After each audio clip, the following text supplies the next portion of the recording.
আসসালামু আলাইকুম বন্ধুরা, 19,000 টাকার আশেপাশে Realme Narzo 30 ভালোই হাইপ তৈরি করেছিল আমাদের দেশে। বন্ধুরা, Realme Narzo 30 পর Realme লঞ্চ করেছে তাদের Realme Narzo 50 ফোনটি। ফোনটিতে ব্যবহার করা হয়েছে মিডিয়াটেকের Helio G96 চিপসেট এবং 120 হার্টজের রিফ্রেশ রেট। বন্ধুরা, এছাড়াও ফোনটিতে আরও অনেক কিছু আছে, তো পুরো ভিডিওতে এই ফোনটি নিয়ে বিস্তারিত আলোচনা থাকছে। তো চলুন আর বেশি কথা না বাড়িয়ে সরাসরি ভিডিওতে ঝাঁপিয়ে পড়া যাক। বন্ধুরা চলুন প্রথমেই দেখা যাক ফোনটির বক্সে কী কী থাকছে। নীল কালারের একটি বক্সটি খুলে প্রথমে পেয়ে যাচ্ছে একটি সিম ইজেক্টর টুল, একটি ক্লিয়ার কেস এবং থাকছে কিছু ডকুমেন্টেশন। এরপর থাকছে আমাদের কাঙ্ক্ষিত স্মার্টফোনটি পাশে রেখে দেখি বক্সে আর কী কী দিয়েছে রিয়েলমি। বক্সের মধ্যে রয়েছে একটি ইউএসবি টাইপ সি কেবল এবং 33 ওয়াটের একটি ফাস্ট চার্জার। তো বন্ধুরা, এই ছিল ফোনটির বক্স কন্টেন্ট। চলুন কথা বলা যাক ফোনটির ডিজাইন এবং বিল্ড কোয়ালিটি নিয়ে। ফোনটি দুটি কালারে লঞ্চ করা হয়েছে, স্পিড ব্লু এবং স্পিড ব্ল্যাক। আমাদের কাছে যে ভেরিয়েন্টটি আছে এটি স্পিড ব্লু কালার। ফোনটির ব্যাক সাইডে এক ধরনের টেক্সচার ডিজাইন করা হয়েছে এবং সাথে ম্যাট ফিনিশিং করা হয়েছে। বন্ধুরা, ফোনটির ব্যাক সাইডে পলিকার্বনেট প্লাস্টিক ব্যবহার করা হয়েছে আর ফোনটির ফ্রেমের চারিদিকে কিছুটা কার্ভ করা হয়েছে। ফোনটির ক্যামেরা বাম্পের ডিজাইন দেখে Realme 8 এর কথা মনে পড়ে যায়। টেক্সচার ডিজাইন হওয়ার কারণে ফোনটি হাতে গ্রিপ করাটা অনেক সহজ, হাতে নিয়ে ভালোই লাগছে। ওভারঅল বাজেট হিসেবে ডিজাইন আমার কাছে অনেক ভালো লেগেছে।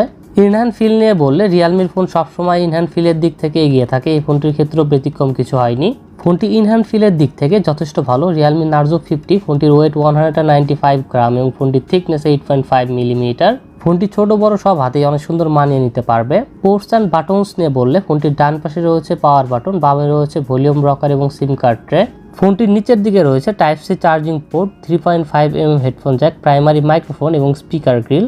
আর ফোনটিতে সাইড মাউন্টেড ফিঙ্গারপ্রিন্ট সেন্সর রয়েছে, অর্থাৎ পাওয়ার বাটনটা ফিঙ্গারপ্রিন্ট সেন্সর হিসেবে কাজ করবে। বন্ধুরা, ফোনটিতে যে সিম কার্ড ট্রে রয়েছে আপনি সেখানে দুটি ন্যানো সিম কার্ড এবং একটি মাইক্রো এসডি কার্ড ব্যবহার করতে পারবেন। অর্থাৎ ফোনটিতে একটি dedicated micro SD card slot দেওয়া হয়েছে আর মাইক্রো এসডি কার্ডটি আপনারা 1 টেরাবাইট পর্যন্ত ইউজ করতে পারবেন। Realme Narzo 50 ফোনটিতে ডিসপ্লে হিসেবে থাকছে 6.6 ইঞ্চির 120 হার্টজের একটি IPS LCD ডিসপ্লেটি 1080p full HD plus resolution ও HDR10 সাপোর্টেড। ফোনটির স্ক্রিন টু বডি রেশিও 84.6%, ডিসপ্লেটির PPI ডেন্সিটি 400 ও ডিসপ্লেটির ব্রাইটনেস 600 নিটস। বন্ধুরা, স্পেসিফিকেশনস নিয়ে বললে চিপসেট হিসেবে ফোনটিতে ব্যবহার করা হয়েছে মিডিয়াটেকের Helio G96 গেমিং চিপসেট। এটি 6 ন্যানোমিটার আর্কিটেকচারে বিল্ড করা একটি অক্টোকোর চিপসেট, সাথে জিপি সহ থাকছে Mali G57 MC2। বন্ধুরা, আমাদের দেশে রিয়েলমির এটাই প্রথম ফোন যেটা Helio G96 চিপসেট সহ আসে। এটি মিডিয়াটেকের Helio G95 এর সাকসেসর। শুনে মনে হতে পারে এটা G95 এর চেয়ে বেটার, কিন্তু আসলে তা নয়। সিপিইউ এর ক্ষেত্রে তেমন কোনো পরিবর্তন নেই, তবে জিপিইউ এর ক্ষেত্রে পরিবর্তন রয়েছে। তবে জিপিইউ আপগ্রেডেড নয়, উল্টো আরও কিছুটা ডাউনগ্রেডেড। তবে আবার পুরোপুরি খারাপও নয়, নতুন চিপসেট, সো নতুন অনেক কিছুই রয়েছে এটাতে। যেমন G95 চিপসেট শুধু 90 হার্জ রিফ্রেশ রেট পর্যন্ত সাপোর্ট করত, কিন্তু G96 120 হার্জ পর্যন্ত রিফ্রেশ রেট সাপোর্ট করে, যা এই ফোনটিতে রয়েছে। আর এই ফোনটির ব্রাইটনেস কমিয়ে এতটাই কম করা যায় যে একদম 1 নিট পর্যন্ত কমিয়ে আনা যায়। বন্ধুরা, ফোনটির দুটি ভেরিয়েন্ট লঞ্চ করা হয়েছে, 4GB RAM 64GB internal storage এবং 6GB RAM 128GB internal storage.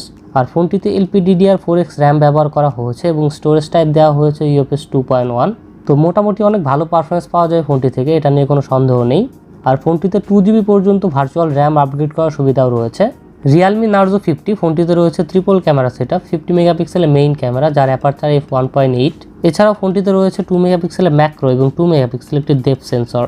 আর সেলফি ক্যামেরা হিসেবে ফোনটির 16 মেগাপিক্সেলের একটি কর্নার পাঞ্চল সেলফি ক্যামেরা দেওয়া হয়েছে যার অ্যাপারচার f2.1। বন্ধুরা, এছাড়াও ক্যামেরা ফিচার হিসেবে নাইট মোড রয়েছে, beauty mode, portrait mode, slow motion ও প্যানোরামা সবকিছুই পাবেন এই ফোনটিতে। ফোনটির রিয়ার ও সেলফি দুটি ক্যামেরা দিয়ে সর্বোচ্চ 1080p 30fps পর্যন্ত ভিডিও রেকর্ডিং করা যাবে। ব্যাটারি হিসেবে ফোনটিতে 5000 mAh এর ব্যাটারি দেওয়া হয়েছে এবং ফোনটির 5000 mAh এর ব্যাটারিকে চার্জ করার জন্য ফোনটির বক্সে দেওয়া হয়েছে 33 ওয়াটের একটি ফাস্ট চার্জার। বন্ধুরা, Helio G96 চিপসেটটি অন্তত বেঞ্চমার্কে 3,40,000-এর মতো স্কোর করেছে, যা অলমোস্ট Helio G95 এর মতোই। আর পাবজিতে গেমিংয়ের সময় একদম হাই সেটিংসে মোটামুটি অনেক ভালোভাবেই খেলতে পারবেন। পাবজিতে হাইয়েস্ট এইচডি গ্রাফিক্সে হাই ফ্রেম রেটে খেলতে পারবেন। পাবজির পাশাপাশি বাকি গেমগুলোর ক্ষেত্রেও ভালো পারফরমেন্স পাওয়া যাবে ফোনটি থেকে। আর 120 হার্জ রিফ্রেশ রেটের জন্য আলাদা একটা স্মুথনেস ফিল হবে গেমিংয়ের সময়। ফোনটিতে 5000 mAh এর ব্যাটারি রয়েছে, সো একটু বেশি সময় ধরে গেমিং করার সুবিধাও থাকছে। তবে চিপসেটটি 12 ন্যানোমিটার আর্কিটেকচারে বিল্ড করা, সো ব্যাটারি এফিসিয়েন্সির ক্ষেত্রে কিছুটা কম্প্রোমাইজ করতে হবে। এখানে 7-8 ন্যানোমিটার হলে আর একটু বেশি ব্যাটারি ব্যাকআপ পাওয়া যেত ফোনটি থেকে। অপারেটিং সিস্টেম নিয়ে বললে আউট অফ দ্য বক্স ফোনটিতে অ্যান্ড্রয়েড 11 পাওয়া যাবে আর সাথে থাকছে Realme UI 2.0। ফোনটিতে প্রি ইনস্টল অনেক অ্যাপ রয়েছে যার বেশিরভাগই কোনো কাজের না, তবে চাইলে অ্যাপগুলো আনস্টল করা যায়। অনেকেই ভাবছেন এখানে out of the box Android 12 কেন দেওয়া হয়নি। এটি আসলে 2021 সালে ইন্ডিয়াতে লঞ্চ হওয়া রিয়েলমি 8i স্মার্টফোনের রিব্র্যান্ডেড ভার্সন। ওই ফোনের ডিজাইন থেকে শুরু করে ক্যামেরা, চিপসেট এবং বাকি সব স্পেসিফিকেশন সেম। তাই out of the box Android 11ই আছে। রিয়েলমি আসলে আপডেট করার সময় পায়নি, জাস্ট নামটা পরিবর্তন করে লঞ্চ করে দিয়েছে। কানেক্টিভিটি নিয়ে বললে ডুয়েল 4G ভোল্টেই রয়েছে, ওয়াইফাই কলিংয়ের সাপোর্ট রয়েছে, ব্লুটুথ 5.1 এবং ডুয়েল ব্যান্ড ওয়াইফাই রয়েছে এই ফোনটিতে। সেন্সর নিয়ে বললে এক্সেলেরোমিটার, জাইরো, প্রক্সিমিটি ও কম্পাস সকল সেন্সরই পাবেন ফোনটিতে। আর সিকিউরিটির জন্য ফোনটিতে সাইড মাউন্টেড ফিঙ্গারপ্রিন্ট সেন্সরের পাশাপাশি ফেস আনলকও রয়েছে এবং সেন্সরগুলো ফোনটিকে যথেষ্ট ফাস্ট আনলক করতে সক্ষম। বন্ধুরা, মাল্টিমিডিয়ার ক্ষেত্রে ডিসপ্লে আইপিএস এলসিডি হলেও ফোনটির ভিউইং এক্সপিরিয়েন্স অনেক ভালো পাওয়া যাবে। বন্ধুরা, ফোনটিতে স্টেরিও স্পিকার দেওয়া হয়নি, বটম ফায়ারিং মোনো স্পিকার রয়েছে। ফোনটির স্পিকার যথেষ্ট লাউড এবং কোয়ালিটি অনেক ভালো। তবে বন্ধুরা, ফোনটিতে কোনো নোটিফিকেশন লাইট নেই এবং ফোনটিতে এফএম রেডিও নেই। আর রিয়েলমির এখনকার ফোনগুলোতে ধীরে ধীরে অ্যাডের দেখা পাওয়া যাচ্ছে। রিয়েলমির এই বিষয়গুলোর দিকে নজর দেওয়া উচিত। এছাড়া ফোনটির বাকি সব কিছু ঠিকঠাক আছে। তো এখন ওভারঅল ফোন নিয়ে বললে প্রাইজের দিক থেকে ভালো একটি ফোন বলা যায়। সবচেয়ে কম প্রাইজে G96 চিপসেটের ফোন এটি। যদি আপনার এমন একটি ফোন দরকার হয় যেটাতে আপনি গেমিং করবেন এবং গেমিংয়ের পাশাপাশি মিডিয়া কনজিউমিং করবেন, তাহলে এই প্রাইজে this is one of the best choice. তবে সেকেন্ডারি ক্যামেরা যদি আলট্রাওয়াইড সেন্সর হতো তাহলে আর একটু ভালো হতো। তবে গেমারদের জন্য ফোনটি ভালো একটি চয়েস হতে পারে। ফোনটি আমাদের দেশে 3 তারিখে লঞ্চ করা হবে। ওই দিন আপনারা অফিসিয়াল প্রাইসটা দেখতে পারবেন।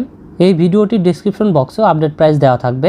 বন্ধুরা, আপনাদের কি মনে হয় Realme Narzo 50 ফোনটির 464GB অর্থাৎ বেস ভেরিয়েন্টটি কেমন প্রাইজে বাংলাদেশে লঞ্চ হতে পারে? আমার তো মনে হচ্ছে 16,500 থেকে 18,000-এর মধ্যে হবে। যদি এমন প্রাইজে লঞ্চ হয় তাহলে ফোনটি অনেক সেল হবে বলে আমার মনে হয়। তো বন্ধুরা, আজকে Realme Narzo 50 পর্যন্তই। দেখা হবে আবার নতুন কোনো ভিডিওতে। সবাই ভালো থাকবেন, সুস্থ থাকবেন। মহান আল্লাহ তাআলা আপনার সবাইকে সুস্থ ও সুন্দর একটি জীবন গড়ার তৌফিক দান করুন। আল্লাহ হাফেজ।